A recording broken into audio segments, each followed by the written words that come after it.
इमेजिनेशनरी love story world. ये accidentally pregnancy का part 10 है। चलिए स्टोरी को शुरू करते हैं। तो न्यूज़ ने जब बोला कि क्या बोलना है तो हैकिंग के बारे में ना ये इम्पोर्टेंट नहीं है भाई। कहो पहले ढूंढते ये कि ये तीनों अपनी हैकिंग स्किल लेके बैठ के उस कैफेटेरिया के वाईफाई के साथ साथ हाँ मानते हो ये जो काम करे वो इलीगल है, पर हाँ इन्हें पकड़ना भी तो मुश्किल है, इसलिए वो बैठ गए थे और उन्हें का लोकेशन मिल गया था। ये क्या करीब आधे घंटे के मशक्क़त के बाद मिल गया था। ये सुनने वाले हुसैन का हाँ चलो मिला। तो बैंकिंग और रनिंग ने कहा हुसैन हमें तुम्हें बताना है कुछ।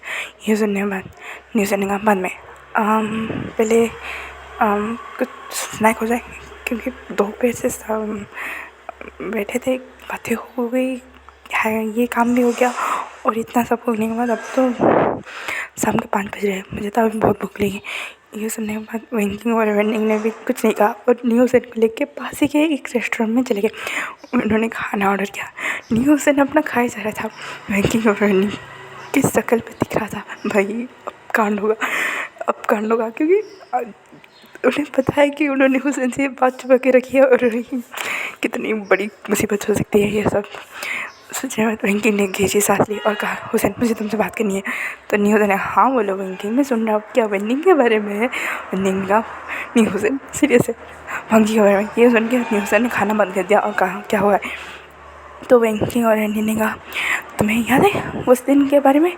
तो न्यूज़ ने कहा हाँ हाँ भांजी की एवोल्यूशन की बात कर रहे हो ना, मुझे अच्छे से याद है उसके दिन के बाद क्या। तो वेंकी और एंडी ने कहा उस दिन भांजी ने एवोल्यूशन नहीं किया था। ये सुनते ही हुई न्यूज़ को 1200 वाट का झटका जैसे लगा। तो न्यूज़ ने कहा क्या पर तुमने तो कहा था वो। तो वेंकी ने कहा न्यूज़ काम डाउन, पहले हमारी पूरी बात सुन लो, उसके बाद हम पे गुस्सा करना, हम पे चिढ़ना, हम जो करना है वो करना, प्लीज़ पहले पूरी बात सुन लो। ये सुनने बाद न्यूज़ ने बोला अच्छा ठीक है बताओ पूरी बात क्या है। तो वेंकी और वेंडिंग ने वांगजी के दिमाग में जो फूल और उथल पुथल चल रहा था उसने सब बक दिया हुआ न्यूज़ ने कहा इस गधे का मैं क्या करूँ। तो वेंकिंग ने कहा कुछ मत करो। वेंडिंग ने कहा कुछ मत करो क्या, वो खुद को थका रहा है वेंकिंग इस हालत में और हम कुछ कर नहीं सकते, कुछ कह नहीं रहा है, उसके अंदर इमोशनली बोल कर ना भर रहा है। न्यूज़ ने कहा मांग जी कहाँ पे। तो वेंकिंग ने कहा ऑब्वियसली अपने पार्ट टाइम जॉब पे, अभी तो 6 बजने के अराउंड हो गए, तो ऑब्वियसली बाहर के यहाँ पर गया होगा। ये सुनने के बाद न्यूज़ ने कहा क्या उस हालत में उसको फिर भी उस बार में काम कर रहा है, वो पागल है। हाँ एवर्शन हो गया है, इस बात पर थोड़ी बॉडी वीक होती है, पर इतनी भी नहीं कि हम बार काम नहीं कर सकते, पर प्रेगनेंसी में बार कैसे काम कर रहा है। तो वेंडिंग ने कहा हमने उसे मना भी किया, हमने कहा कि हम चले जाते हैं उसकी जगह पर, वो सुनता ही नहीं किसी के। तो न्यूज़ ने कहा ये सुनेगा तब ना, इस लान की उस लोग की थे ऐसी की तैसी। तो वेंकिंग और एंडिंग ऐसे देखने लगे। तो उस ने कहा और क्या इन लान्स की वजह से उसूलों की वजह से ये ऐसी की हालत हुई अब क्या। तो वेंडिंग ने कहा अगर तुम गुस्सा ना करो और शांति से वांगजी से बात करो तो वही बेहतर होगा। तो न्यूज़ ने गहरी सांस ली और छोड़ा और कहा ठीक है। और उसने साहु सिंचन और सियांग को विंग की लोकेशन सेंड कर दी थी। ये बात जानने के बाद यानली और जंगचंग को जब पता चला कि साहु सिंचन और सियांग ने विंग की लोकेशन ट्रेस कर लिया था, तो यानली खुद अकेले ही विंग से जाके बात करने के बारे में सोच रही थी, क्योंकि उसे पता है इस समय अगर विंग के पास और कोई गया शायद वो जिंदा ना बचे या फिर विंग अपने आप से ही बाहर हो जाए, उसे कोई कंट्रोल करने वाला चाहिए इस समय। हाँ 100% से 20% कंट्रोल कर सकते हैं उसके गुस्से को, और वो यानली चीज़ें कर सकती है। इसीलिए सबने प्लान बना के यानली को भेजने का इंतज़ाम किया। और जियांग चांग उस फॉरेन डॉक्टर के आने की वजह से उस आदमी के पास रुका था जो यानली चीज़ें इसकी टेक केयर कर रही थी और सारी पॉइंट को इम्पोर्टेंटली नोट कर रहा था। यहाँ पे दूसरी ओर वांगजी जो उस बार में नॉर्मल डे की तरह वर्क कर रहा था, पर उसे एक VIP कस्टमर को अटेंड करना था।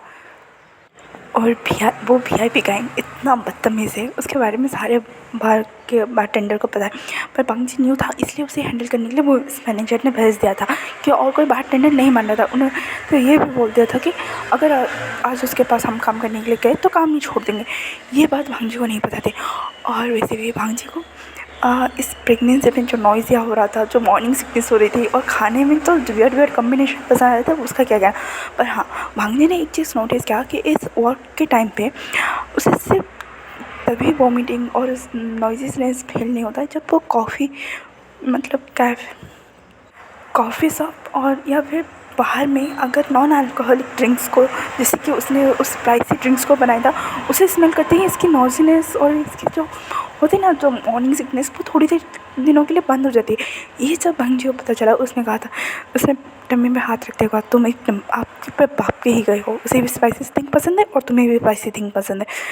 और भांग जी को जो मूड स्विंग्स हो रहे थे इस समय, फिर भी वो अपने आप काम मैच्योरली हैंडल कर रहा था, क्योंकि उसे पता है अगर वो इस समय काम मैच्योर नहीं रहेगा, अगर उसने अपने मूड स्विंग को अपने ऊपर हावी होने दिया, तो बहुत बड़ी प्रॉब्लम्स होती है। इसलिए तो उसने जब उस क्लाइंट के बारे में ज़्यादा कुछ नहीं सोचा था और वो वहाँ से चला गया था उन्हें सर्व करने के लिए। पहले पहले उस क्लाइंट ने कुछ बदतमीज़ी नहीं की थी, अपने फ्रेंड लोगों के साथ एंजॉय करा। पर कहते हैं ना, शराब का नशा जब चढ़ता है ना, वो अच्छे अच्छे को बुरा भी बना देता है। तो वैसे ही, और वो क्लाइंट तो था एक नंबर का टर्की। तो वो क्लाइंट वांजी के साथ थोड़ी थोड़ी बदतमीज़ी करने लगा था। तो वांजी ने पहले कुछ माइंड नहीं किया, चलो ऐसा होता है पहले। उसके बाद उसने जब एक्सट्रीम लेवल पर उस क्लाइंट ने कहा कि तुम्हें ये ड्रिंक करना पड़ेगा तभी तुम्हें यहाँ से जाने दूँगा, ये सुन के भांजी को तो जो गुस्सा आया, उसने कहा मुझे यहाँ से जाने दो, वरना तुम्हारे लिए अच्छा नहीं होगा। वैसे भी मैं प्रेग्नेंट हूँ और मैं ड्रिंक्स नहीं कर सकता। ये सुनने था उस फ्रेंड ने मॉकिंग में कहा, ओ आजकल प्रेग्नेंट बॉयज़ भी होते हैं, देखो देखो, ना तुम गर्ल्स हो ना तुम बॉयज़ हो, तुम बीच में अटक गए हो शायद। पर डोंट वरी, मैं तुम्हारे साथ जब बेड पे फन करूँगा ना, आई एम स्वेयर हमारी बेबी को भी मज़ा आएगा।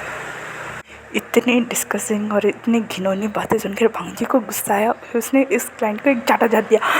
ये देख के उसके आसपास के जो लोग थे वो थोड़ी देर के शांत हो गए, क्योंकि वो क्लाइंट शायद लग रहा था कोई रिच ब्रैट है, बिगड़ा हुआ स्पॉइलर है। ये सुनने के बाद भांजी को लगा कि नहीं भाई, अब तो सिचुएशन आउट ऑफ कंट्रोल हो चुका है। उसने जैसे तैसे करके अपने फ़ोन से न्यूज़न को फ़ोन लगाया। न्यूज़न ने जब भांजी का फ़ोन देखा, वेंकी और बेनिंग भी उसके साथ है, ये जानने के बाद न्यूज़न ने कहा भांजी, तो भांजी ने फ़ोन ऑन करके लगा दिया। और जैसे ही न्यूज़न ने फ़ोन पिक किया तो उसे समझ आ रहा था कि वांगी की वॉइस। वांगी कहता मुझसे दूर रहो, वरना मुझसे बुरा कोई नहीं होगा, तुम्हें लगता है मेरे वर्क प्लेस पे तुम मुझे हैरास कर सकते हो। ये सुनना ही था, न्यूज़न ने फ़ोन कट किया और वैंकिंग को क्या, जंग गगा को फ़ोन करो, वही गगा को इन्फॉर्मेशन करो कि वांगी खतरे में है। तो ये सुनने के बाद वैंकिंग और वेंडिंग भी लग क्या। तो न्यूज़न ने कहा जल्दी, वैंकिंग ने कहा अब क्या। तो न्यूज़न ने कहा वैंकिंग तुम मेरे साथ चलो, वैंकिंग तुम जंग गगा सबको जिसने सर्कल में हमें बताया कि भांगी प्रेग्नेंट, उन सबको फ़ोन करके अभी बताओ। तो वैंकिंग ना ठीक है, वहाँ से न्यूज़न और वैंकिंग निकले भांगी के पास। वैंकिंग डायरेक्ट गई जियांग कंपनी, क्योंकि उसे पता ही वो गधा जियांग वहीं पे होगा। उसने जैसे ही भाभी रिसेप्शन ने जैसे ही वैंकिंग को देखा, उसने अलाउ कर दिया। तो वो जियांग एक मीटिंग में बैठा था, तो सडनली उसका ऑफिस का दरवाज़ा खुला और वैंकिंग ने कहा हंगोजन खतरे में है, उसकी बेबी खतरे में है, वे को कॉन्टैक्ट करो। ये सुनने के बाद जियांग सडन खड़ा हो गया। यहाँ पे दूसरी ओर यानली विंग के पुरानी, जो कहते हैं ना टूटा फूटा मेंशन जो था, वो पुराना ओल्ड मेंशन जहाँ पे सारे फैमिलीज़ का आना जाना बंद हो गया था, वहाँ पे विंग जाके बैठा था। वहाँ की सारी कहते हैं ना, विंग वहाँ पे देवदास के मोड़ पे लेटा हुआ था। उसके एंगल, हाँ कह सकते एक हद तक उस घर की हालत देख के समझ में आता है। उसने पूरे घर को पूरी कहते हैं ना तोड़ फोड़ मचा के पूरे कहते हैं कचरे का ढेर बना दिया था। यानी साइड करते हुए कांच के प्लेसेस को, ग्लास के पीसेस को साइड करते हुए जैसे तैसे विंग के पास पहुंची। विंग वहाँ पे हाथ में एक कहते हैं ना देवदास की मूर्ति पे बैठा था, वैसे ही उसके चारों ओर बॉटल्स थे, उसके हाथ में एक ग्लास था और वो वैसे ही सो गया था। तो भैया ने कहा विंग ने जब ये साउंड सुना तो उसने कहा सीजे आप यहाँ पे कैसे। तो यानी ने कहा शायद तुम अपना लास्ट लोकेशन बंद करना भूल गए थे। ये सुनने के बाद वहीं ने कहा पर सीजे आपको किसी। तो यानी ने कहा वहीं क्या तुम होश में हो बात करने के लिए। तो वहीं ना ये है, मैंने एक दिन पहले ही छोड़ दिया था सीजे, बस उठने की जान नहीं बची थी। ये सुनने के बाद यानी को भी समझ आ रहा था विंग का पेन। यानी ने कहा विंग तुम्हें एक बात तो उससे वो ये तेरा से बात करनी चाहिए। तो जिसने एक नन्ही से जान को मार दिया उससे मुझे बात करनी चाहिए। तो यानी ने कहा मुझे तुमसे कुछ बताना है। एक्चुअली यान्नी जी को पता चला कि वांगजी ने अबॉर्शन नहीं किया था, क्योंकि उनका गट फीलिंग जो होता है ना वो स्ट्रॉन्ग था कि वांगजी को लेके नहीं, वांगजी ऐसा कोई गलत काम नहीं कर सकता। तो उन्होंने सीक्रेटली पता लगाया और तब जाके उन्हें पता चला कि वांगजी ने न्यूट्रिशन का प्रोसीजर कराया था। अपनी बॉडी में थोड़ी सी न्यूट्रिशन कमी की वजह से उन्होंने एक ड्रिप लगाया था। और डॉक्टर ने जब प्रोसीजर बताया इस गधे को लगा कि वो अबॉर्शन के, तो यान्नी ने कहा वही मुझे तुमसे बहुत ज़रूरी बात करनी। तभी जंग का फ़ोन आया यान्नी को। यान्नी ने कान पे लगाया और कहा क्या हुआ है अचिंग? तो अचिंग ने कहा यान्नी सिजे उनको फ़ोन जहाँ भी है उसे कहीं वापस आए, हम उनकी जान खतरे में है। ये सुनने के बाद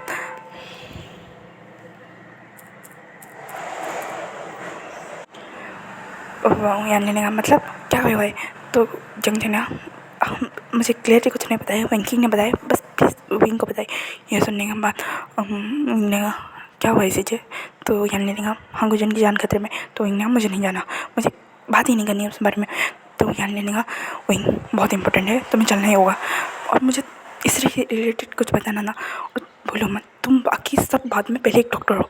तो विंग ने कहा मेरे जाने से क्या हो जाएगा? तो यान्नी ने कहा तुम्हें लगता है अगर बात तुम तक पहुँची है तो बहुत बड़ी होगी। तो इन्होंने एक पल ये सोचा और वहाँ से चलने लगा। तो यान्नी जी ने कहा अगर तुम उसे इसलिए बचा रही हो क्योंकि वो कभी तुम्हारे बच्चे का पापा होने वाला था, तो मत जाओ। अगर तुम उससे प्यार करते हो तो इस मेंशन नहीं जाओ, वरना हम सब वहाँ पे हैंडल करने के लिए। तो इन्हें सीधे आप कैसे बोल सकते हैं?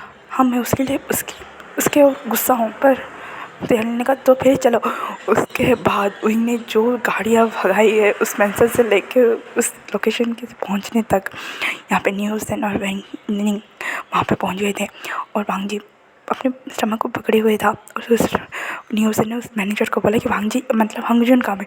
तो मैनेजर ने लोकेशन मतलब रूम का लोकेशन बताया।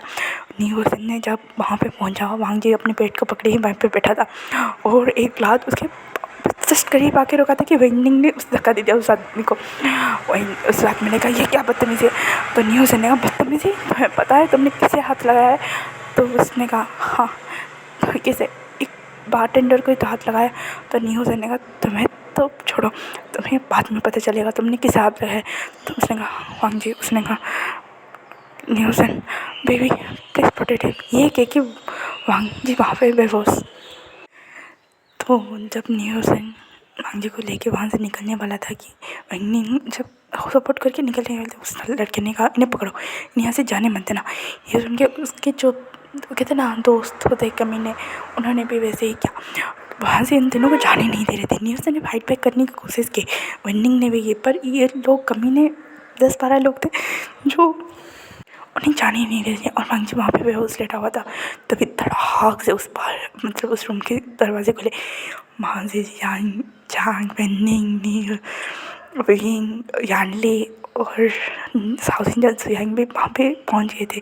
साउथ इंडियन और सुयांग ने वहाँ पे पहुँचा, उस बार में पहुँचा। उन्हें लगा कि मतलब शांत हो जाएगा, पर उन्हें लगा कि अगर विंग का एंगर इसको ट्रिगर हुआ तो भाई उस समय वांगजी से ज़्यादा विंग को संभालने की ज़रूरत है, मतलब हांगजुन की ज़्यादा विंग को संभालने की ज़रूरत है। तो उन्होंने भी यान्नी के जीजे के इशारे पे वो लोग भी चल दिए। इतनी दमदार एंट्री थी उन लोगों की, क्या ही कहना। उस लड़के ने जब विंग को और इतने बड़े बड़े हायर्स को वहाँ पे देखा, उसके भी फटके 4 हो गए थे। उसने कहा आप सब यहाँ पे विंग और कुछ नहीं, वांगजी की जो कहते हैं ना पील से सोललेस बॉडी को जब देखा उसके तो इतना गुस्सा आया। उसने साउथ इंडियन को बोला इसकी कंपनी क्या, इसकी पूरी परिवार यहाँ पे दिखाई नहीं देनी चाहिए, और यहाँ पे जितने भी सारे लोग मौजूद हैं उनकी सारी कंपनी बंद होनी चाहिए। ये कह के वही वांगजी को पूरे ब्राइडल स्टाइल में कैरी करता है और हॉस्पिटल लेके भागता है। यानली ने कहा यहाँ पे सब कुछ हैंडल कर लो, तो और स्वयं तुम मेरे साथ चलो। साउथ इंडियन ने वहाँ का मामला हैंडल किया। एंडिंग नहीं हो को थोड़ी बहुत चोट लगी थी, उन्हें लेके जियांग चैन वैंकिंग वहाँ से निकले। और वहीं जो स्पीडली गाड़ी चला रहा था, यानली को भी एक पल के लिए भाई मेरा भाई अच्छा आप सबको ऊपर टप्पा है क्या? तो यानली ने कहा वही शांति से गाड़ी चलाओ, वांगजी के लिए सेफ नहीं है। तो विंग ने कहा आपकी उसकी हालत देखिए। तो यान ने कहा इसीलिए बोल रहा हूँ शांति से चलाओ, क्योंकि वो प्रेग्नेंट है विंग, उसने अपना बच्चा अबॉर्ट नहीं किया है, बेबी को कुछ भी हो सकता है। ये सुनने के बाद विंग भी लगे क्या, उसने धीरे धीरे गाड़ी चलाई, उस हॉस्पिटल पर पहुँचा, उसकी चेकअप हो रही थी। यहाँ पे न्यूज़ एंड बैंकिंग किंग की मैडनी ने मरम्मत कर दी थी और जंग जंग ने भी न्यूज़न के साइड पे रह के उसकी पूरी फॉर्मेलिटी अरेंज कर लिया था। वो सारे वांगजी के वार्ड के बाहर थे। डॉक्टर विंग तो दिल में जा रहा था, उसने एक बार न्यूज़ एंड बैंकिंग वेंडिंग को देखा, उन्हें तो उसे तो जो गुस्सा आ रहा था। यानी ने कहा विंग शांत हो जाओ, शायद वांगजी ने इन्हें भी नहीं बताया क्या होगा। तो बैंकिंग और रनिंग न्यूज़न तीनों ने कहा हमें पता था। न्यूज़न ने कहा मुझे आज ही पता चला और ये सब हो गया। बैंकिंग और रनिंग ने कहा उसने हमें कसम दी थी इसलिए हम चुप थे, पर सिचुएशन आउट ऑफ कंट्रोल हो गई इसलिए हम सबको बुलाना पड़ा। ये सुनने के बाद विंग ने कहा गॉड डैम इट, वो लड़का इतना ज़िद्दी क्यों है। तो न्यूज़ ने कहा गगा आप अगर उसे इतने सारे बुरे वर्ड कहोगे तो वो ज़िद्दी क्या महाजिद्दी बन जाएगा। ये सुनने के बाद न्यूज़ विंग भी थोड़ी देर के लिए सोचा उसने क्या क्या विंग को वांगजी को बोला था, इसलिए वो थोड़ी देर शांत हुआ था। फिर डॉक्टर आके बोले टेंशन की कोई बात नहीं है, उन्होंने थोड़ा ज़्यादा ही वर्कलोड का स्ट्रेस ले लिया था, इस हालत में इन्हें इतना स्ट्रेस नहीं लेना चाहिए। और दूसरी बात उन्हें खाने पीने का ध्यान रखें और बेबी पूरा फाइन है। ये कह के वो डॉक्टर वहाँ से चला गया। विंग को जोर राहत मिली कि वांगजी और बेबी दोनों ही सेफ है। उसने गहरी सांस लेके छोड़ा। तो यान ने कहा मुझे ही बताना था तुम सबको, और विंग अगर पिछली बार की तरह तुम इस बार भी देवदास मोड पर चले गए तो इस बार मैं प्रॉमिस करता हूँ तुम्हें मैं उस देवदास मोड में ही कफन में दफन कर दूँगा। ये सुनने के बाद उन्होंने कहा आई एम सॉरी सुजय।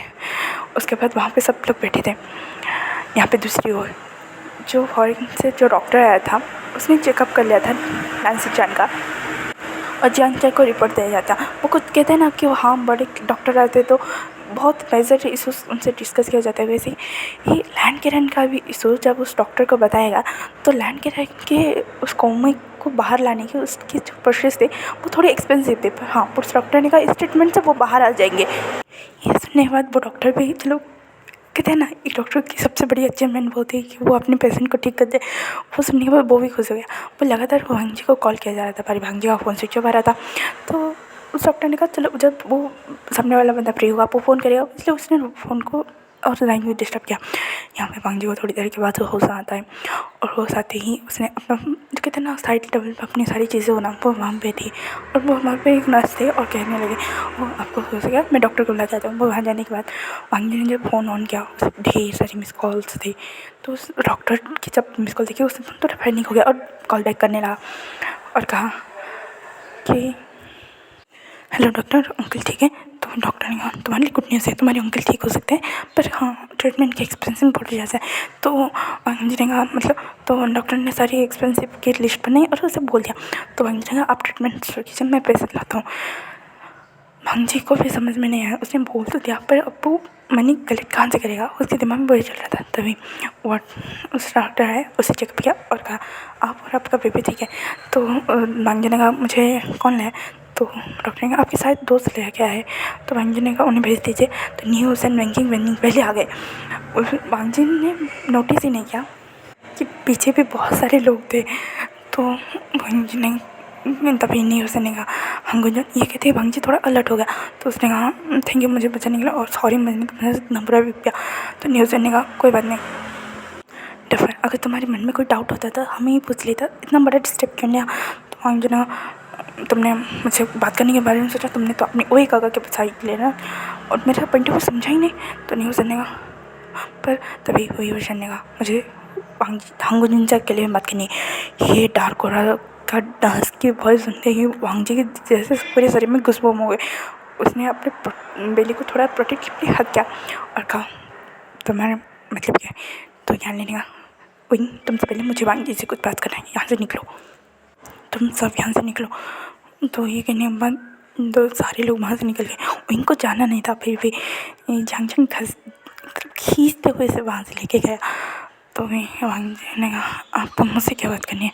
तो यानी ने कहा पहले मेरे बात सुन लो, उसके बाद तुम्हें तुम्हारा डिसीजन जो होगा हम सबको मंजूर होगा। सुनने के बाद ने मतलब यानी ने जब बोला तो वांगजी ने और कुछ ज़्यादा रिएक्ट नहीं किया और वहाँ पे खामोशी से बैठ गया। तो यानी कहने लगे मेरी बात ध्यान से सुना हंगुंजुन, ये तुम्हारे लिए और हमारी बेबी के लिए इम्पोर्टेंट हो सकता है। तो मांझी भी ध्यान से सुनने लगा। तो ये आज का पार्ट यहीं पे ख़त्म मिलता है, तो फिर मिलेंगे कल के पार्ट में। Thank you for watching and please ignore the background noise, please please please. And please comment में यार, आपके प्यारे प्यारे कमेंट मिलते मेरा दिन बन जाता है। Thanks for watching, bye bye cuties and स्वीटीज़।